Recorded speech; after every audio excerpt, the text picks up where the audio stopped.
પાટનગર ભુજ શહેરની જો વાત કરીએ તો શહેરમાં ઠીક ઠેકાણે દબાણ કરવામાં આવ્યા છે અને તેના કારણે ટ્રાફિકની સમસ્યા તેમજ પાર્કિંગની સમસ્યા પણ સર્જાતી હોય છે। ત્યારે આજ રોજ ભુજ નગરપાલિકા અને ભાડા કચેરી દ્વારા સાથે મળી ભુજ શહેરના જુદા જુદા વિસ્તારમાં દબાણ હટાવ ઝુંબેશ હાથ ધરવામાં આવી હતી અને ભુજના હમીસર તળાવથી આ ઝુંબેશ શરૂ કરવામાં આવી હતી।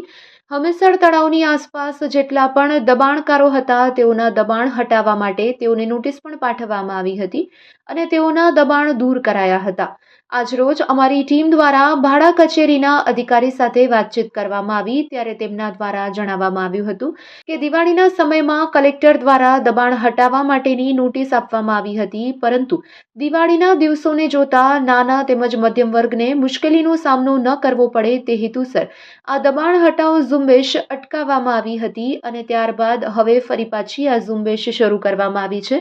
અને શહેરમાં જ્યાં જ્યાં પણ દબાણો કરવામાં આવ્યા હશે તે ચોક્કસપણે હટાવવામાં આવશે તેવું આ અધિકારી દ્વારા જણાવવામાં આવ્યું હતું। આવો વધુ સાંભળીએ તેમના શબ્દોમાં। નગરપાલિકા દ્વારા નગરપાલિકા વિસ્તારમાં ગેરકાયદેસર દબાણો દૂર કરવાની કામગીરી સતત ચાલુ છે। તે અંતર્ગત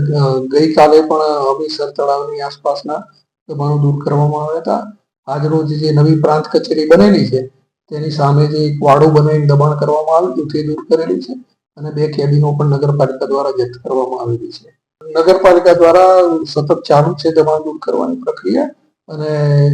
દબાણોને નોટિસો પણ આપેલી છે અને આગામી સમયમાં જે આયોજન કરેલું છે અને જાહેરાત પણ કરી હતી તે પ્રમાણે દબાણો દૂર કરવાની કામગીરી નગરપાલિકા દ્વારા હાથ ધરવામાં દિવાળી પહેલા કલેક્ટર સાહેબના ચેરમેન સ્થાને એક મિટિંગનું આયોજન કરી નગરપાલિકાના પદાધિકારીઓ પણ તેમાં ઉપસ્થિત રહેલા અને તે અન્વયે નગરપાલિકા દ્વારા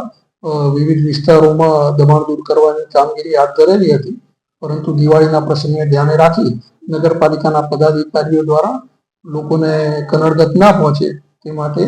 તે દિવાળી બાદ આ કામગીરી હાથ ધરવા માટે લેખિતમાં અમને સૂચના મળી હતી કે ધ્યાને રાખી અને તે સમયે આ કામગીરી બંધ રાખવામાં આવી હતી।